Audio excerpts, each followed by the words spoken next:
Hello everyone, welcome to Blacklight Games. This is Baldur's Gate, Tales of the Sword Coast. I downloaded the expansion before playing this, but this is officially our first LP. So, because Mass Effect is like, 1 is not going to be worthwhile, but Mass Effect 2, I played that a lot, so I will make an LP of that. But, whatever. Now the thing I like about Baldur's Gate is classic, very classic, and it's a great story, you know? I really like playing as a character that has godlike powers and stuff like that, and this is also one of the very first computer Dungeons and Dragons games. That said, it has a lot of faults, but the faults can be easily overlooked. And so it's a very fun game. I highly recommend it to even old players. However, it doesn't exactly work well on Windows 7. I mean, I've noticed it doesn't like to work on this computer, my highly advanced computer, and it's sucky.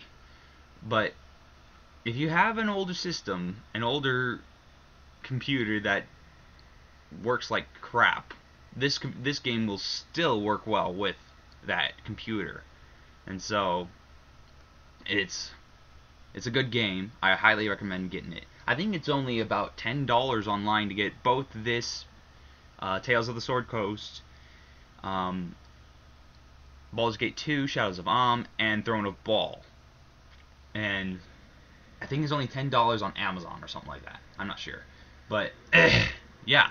It's a very fun game. Just go get it. Alright. Now, today I'm going to be going over the races and single classes. So, let's get started, shall we? Male and female, it doesn't really matter, and just for this purpose of the video, I'm just gonna use the first portrait, even though it's not that great looking. Humans. I like humans. They advance the fastest. They're the I recommend humans, really. If you want to be... You can't be a paladin, and I don't think you can be a... No, the only races that none other can play as is the paladin.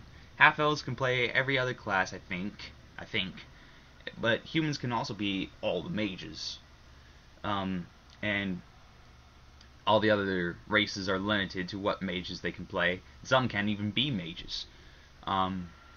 So, yeah, human I highly recommend for starting out. And so, the human, they can advance to any class. They also have this feature known as dual classing, which allows you to take your character and essentially fake multi-class it. You know, if you want only a specific level fighter, like for the hit points or something like that, then you can get him to a specific level, and then you can dual class him to, say, thief or mage or something like that. And so humans are relatively useful. Now, elves I highly recommend for thieves and mages, but you can use them for pretty much whatever class they can be.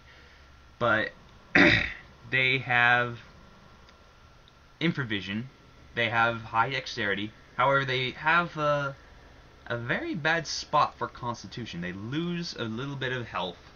That is not a problem for thieves or mages, because the most you're going to need is 16, and their maximum constitution is 17. So, you know, it's not particularly a big deal for thieves or mages. But fighter classes, no, I don't recommend elf. I don't. Half-elves, they're almost human. I mean, if you decide between human and half-elf, you're always going to be stuck with the decision, because both of them, they're extremely easy to level, easy to use. Half-elves can multi-class, unlike humans, but they cannot dual-class. Half-elves can also see in the dark, like their elf parents, and they can use charm and sleep spells, their resistance to those, I mean, and they don't have a bonus to anything like the humans do, like the elves do, and but they also don't have an incur as well. So yeah, half elves are another recommended race I would pick. Gnomes, I'm sorry, I don't like gnomes in this game at all. They have very limited amount of classes they can play as. They only have one mage type they can play as. They're really not a good class to play as, a good race to play. They do have some advantages, like their intelligence is increased, which is good for their illusionists, which is the only mage they can play, and but they also have an incur to wisdom. I think it's wisdom. Yes, right here, it's wisdom. They can see in the dark with infravision, like almost all the other races. They have a natural resistance to magic, and they find the most gold in the game, but you find enough gold in Baldur's Gate that it's not gonna really matter, because I've never really bought much in this game. Like, early levels, yeah, gold is important, but later, you're gonna have enough gold to buy whatever you want. So, yeah, I don't recommend gnomes. Halflings, I highly recommend them as well for thieves, because they also have a great amount of dexterity, just as high as elf, and their small size makes them more susceptible. I can't even pronounce it. Oops. The halflings are more able to pick pockets because of their smaller size, or detect traps or anything like that.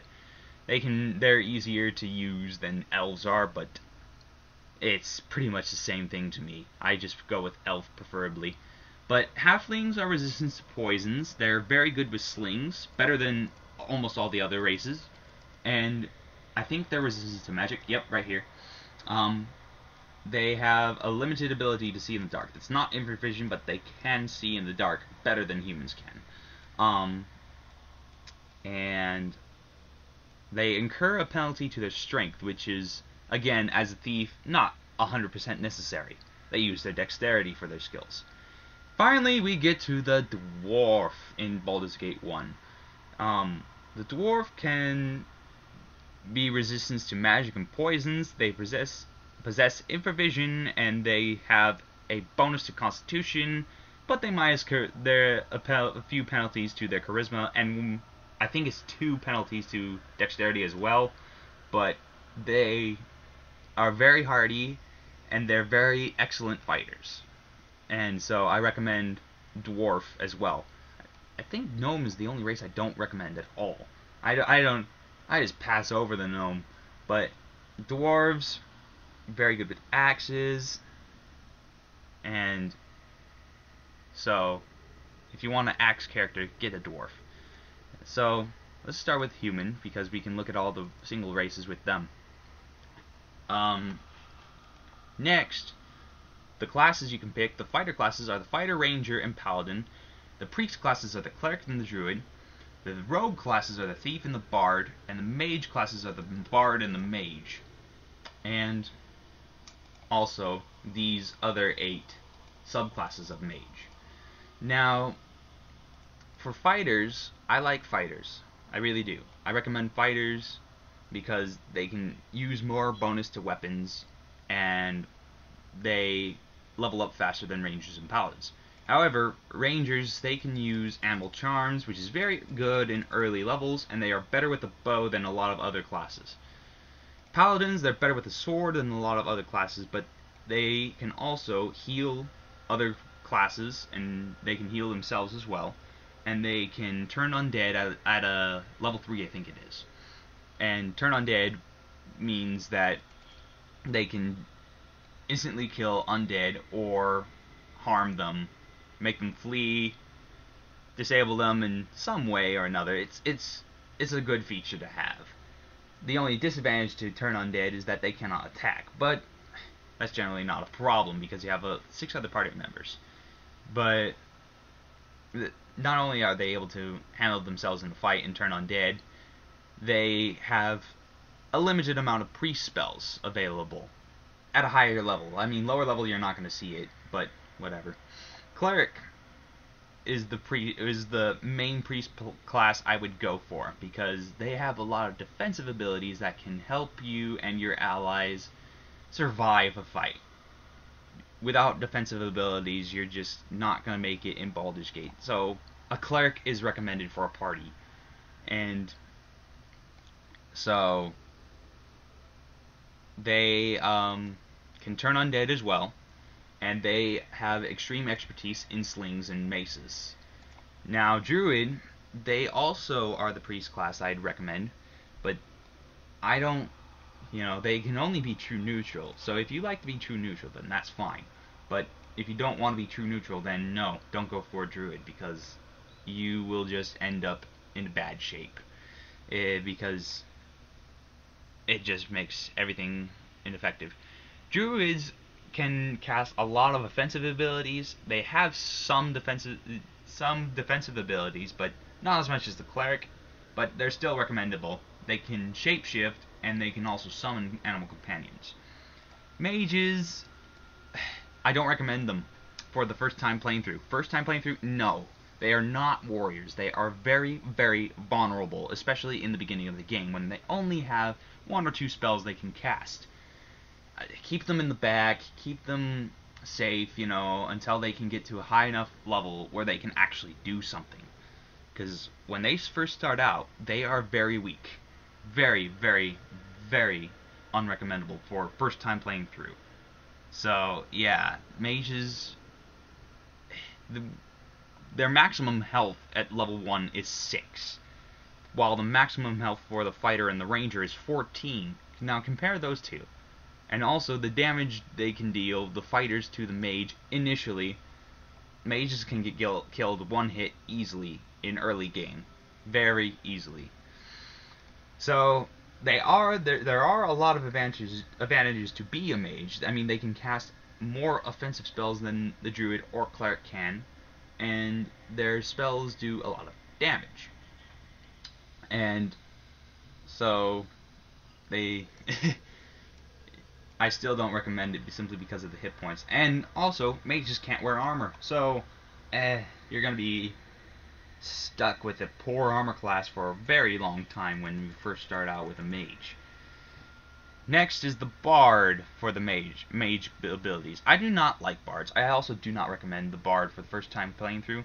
I actually don't recommend playing one at all, ever, never, ever, because bards, they're the jack of all trades and mastery of none, but the only thief ability they have is pickpocket. That's the only thing. They cannot cast mage spells when they're wearing their leather armor. They can use all weapons, but they are limited to the amount of skill progression they can put on weapons. The only notable bard thing is that they can sing, making their allies and they're making their allies stronger, and their opponents weaker. But that's the only thing I would like about playing as bard. Their bard song. I don't like bards. I don't recommend them. Thief, I recommend highly. You must have a thief in your party. You cannot progress in the game without a thief. There are so many traps that can kill you instantly. There are so many situations where you could get owned unless you have a thief with you. They can detect traps, they can pick pockets, they can do a lot of things. They can do more things than a fighter can normally do by himself. So, yes, either be a thief or have a thief in your party. Thankfully, you start getting in a thief really early in the game. So, if you don't want to be a thief, then it's not too much of a problem. But thief is really, really recommended. They can also set traps at later levels, and they can also, I think they can detect illusions in this game, as well as Baldur's Gate 2. They can also, they're very good at using bows. They can stealth, using sneak attacks. They're very versatile. And I really like stealthing with a thief because a backstab can do more damage than a fighter's main attack is. However, I think I'd prefer using invisibility potions and backstabbing with a thief than using stealth, because stealth is hard to use.